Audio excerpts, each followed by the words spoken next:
Very good morning दोस्तों।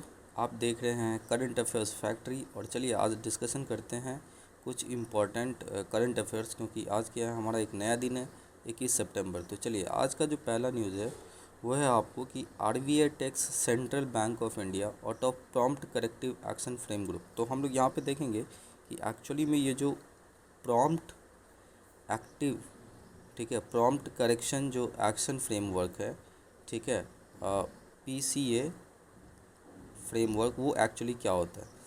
तो देखिए ये जो पीसीए फ्रेमवर्क है ना, ये एक तरह से आप बोल सकते हैं कि जो आरबीआई के कुछ रेगुलेटरी नॉर्म्स और कंडीशन होते हैं जिसके तहत बैंक्स जो है ना कोई लेंडिंग मतलब उधारी लोन के रूप में दिया जाता है, इस रेगुलेशन को फॉलो करना पड़ता है। जैसे इसमें क्वालिटी और क्वांटिटेटिव दोनों मेजर पैरामीटर्स को रखा जाता है, ठीक है। क्वांटिटेटिव, जैसे क्वांटिटेटिव का मतलब ये हो गया कि आप ये बोल सकते हैं लोन कितना देना है, और क्वालिटी का मतलब ये हो गया कि आपको उसके फंडामेंटल पे देखना है जा कर के कि कोई भी ऑर्गेनाइजेशन जिसे आप लोन दे रहे हो उसकी फंडामेंटल्स लाइक कि उसका जो डेट है या उसकी जो प्रॉफिटेबिलिटी है, उन चीज़ों पे ध्यान रखना। बट एग्ज़ाम पर्सपेक्टिव से आपको ध्यान रखना है कि ये जो प्रॉम्प्ट करेक्शन एक्शंस फ्रेमवर्क्स है ये कौन लॉन्च करते हैं, किसका है, तो central bank of India, that is RBI से रिलेटेड है। ठीक है, आगे बढ़ते हैं। देखिए यहाँ पे कुछ इंपॉर्टेंट पॉइंट है जो मैं आपको पढ़ के यहाँ दिखाता हूँ। टेकिंग ऑल द अबव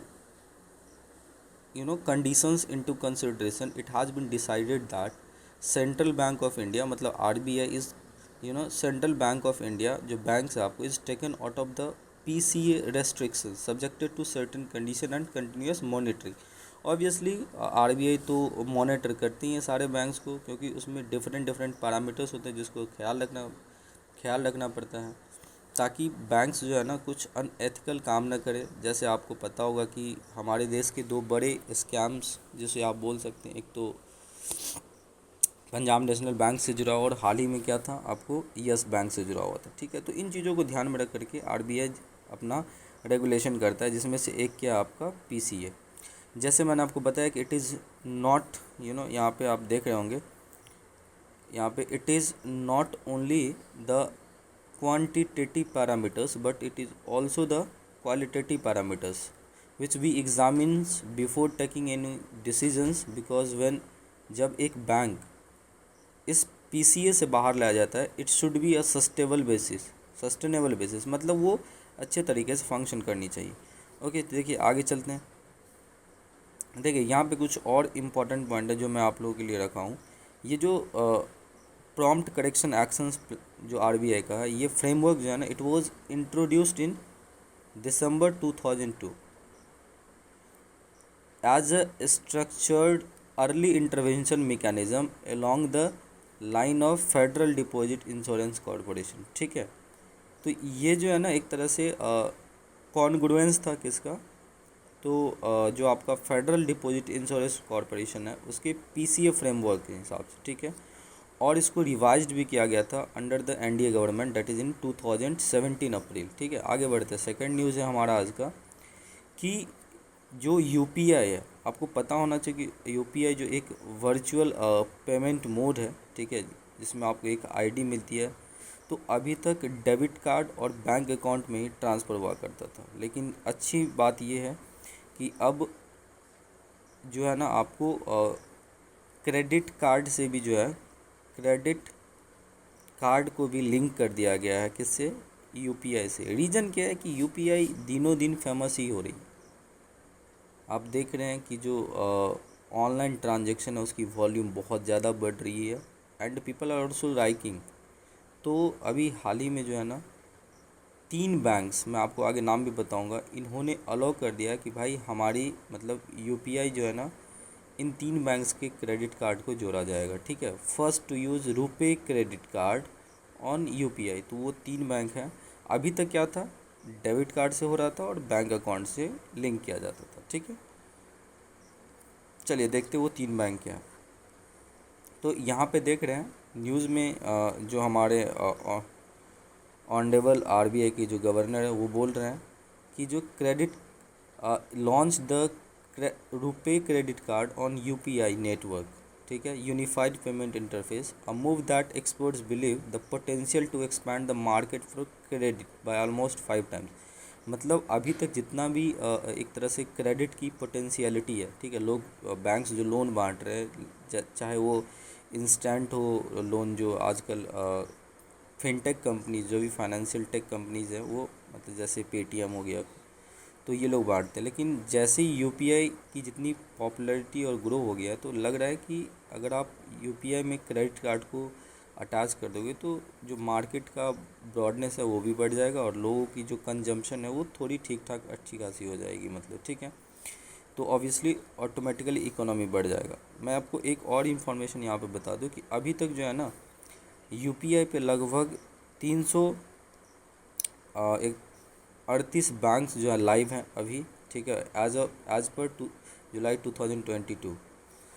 और यूपीआई का जो ट्रांजैक्शन है देखिए वो लगभग 10 लाख करोड़ हो गया था इस साल अप्रैल में, वहाँ से बढ़ करके अगस्त में तो और 11 लाख करोड़ पहुँच गया था, ठीक है। अभी तक जो क्रेडिट कार्ड होता था वो स्पेंड्स करता था लगभग पॉइंट ऑफ सेल, बेसिकली जो स्वाइपिंग मशीन होती है वहाँ पे ही क्या होता था।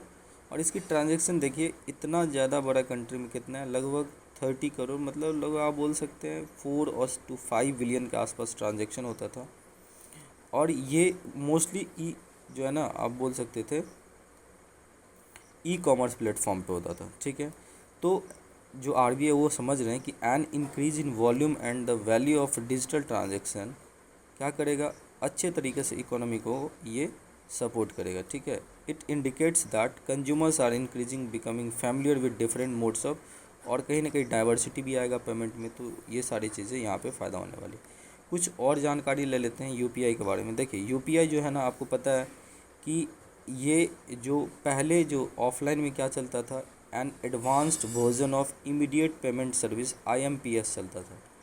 तो ये एक तरह का round the clock fund transfer service हुआ करता था, ठीक है, कैशलेस पेमेंट के लिए।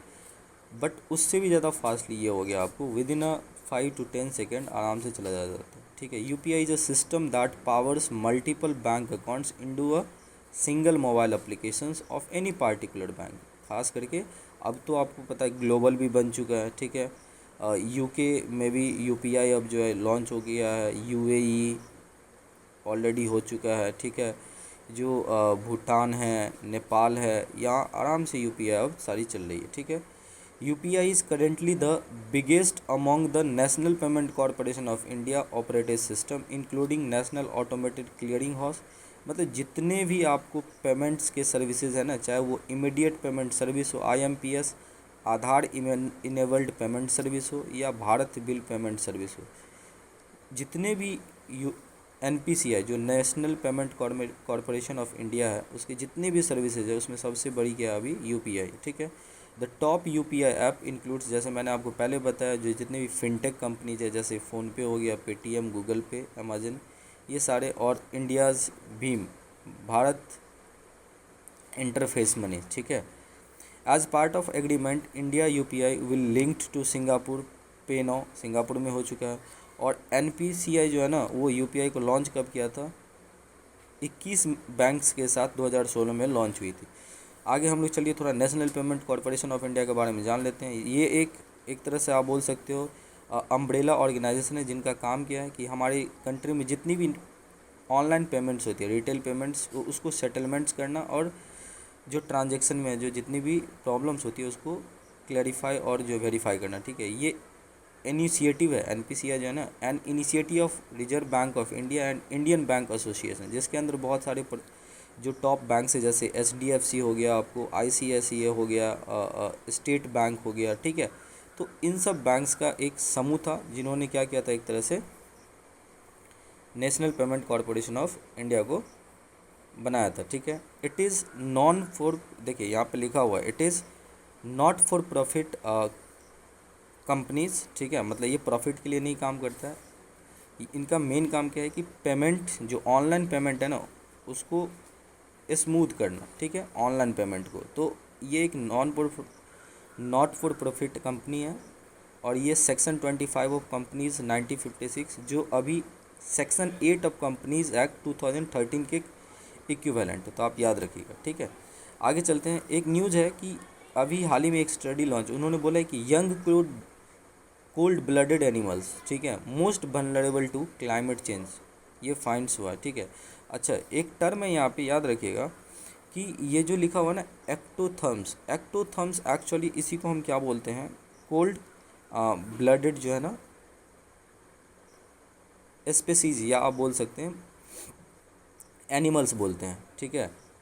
कंप्राइजेज मोर देन, बहुत इंपॉर्टेंट पॉइंट, हमारे धरती पे जितनी भी एनिमल्स है उसमें सबसे ज़्यादा एक्टोथर्म्स है, मतलब कोल्ड ब्लडेड एनिमल है, और ये बहुत ज़्यादा वल्नरेबल होता है। आगे हम लोग ये भी देखने वाले हैं कि एक्चुअली ये जो कोल्ड ब्लडेड एनिमल है भाई, इसका नाम कोल्ड ब्लडेड तो रखा गया, बट इसके अगेंस्ट में भी तो कुछ होगा ना, क्योंकि ये 99% है अर्थ पे, तो 1% कौन है, तो 1% है आपको हॉट ब्लड एनिमल। तो उन दोनों में भी हम डिफरेंस हम लोग देखने वाले हैं कि क्या होता है एक्चुअली, ठीक है।